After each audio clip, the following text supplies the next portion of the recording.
But there's obviously a lot of concern over the very high infection rates at the moment. But, of course, we're not clear, are we, as to whether the vaccine will actually reduce infection rates as much as just reduce very nasty symptoms.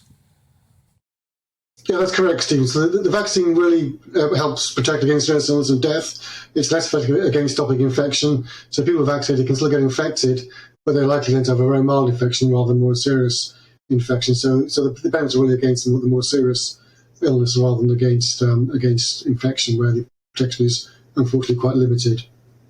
Now, certain people who are vulnerable have already had a second booster. So, in other words, they've had 4 injections by now, such as Stephen, who's diabetic type 1. Will those people as well then be offered this new, if it is new, vaccine in the autumn?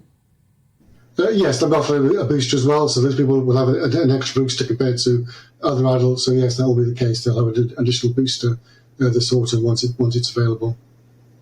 Would you? I mean, what would your advice be to people? I mean, obviously, you know, you're very likely, I would say, that you should have the booster. But what about general behaviour now? Are we heading back to a point where, you know, things like face masks should be brought back in, do you think? I think people can take steps to reduce the risk of COVID infection. So you can eat outdoors in summer months. You can, if you eat indoors, make sure your room is well ventilated.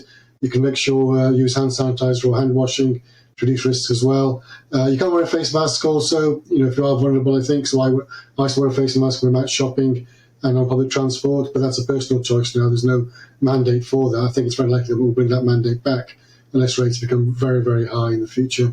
But yeah, so I think if you are vulnerable, I would advise wearing a face mask where you are going to be in contact with others in indoor settings. And do you think this is how the future is going to pan out, certainly over the next few months, maybe over years, that every so often we are going to need that extra booster? It's very likely we'll need a booster, probably like flu jabs, perhaps once a year or so.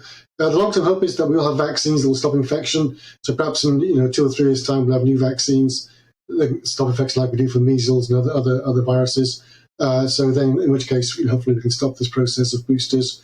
But I think for now, we will rely on boosters probably for some time to come, unfortunately.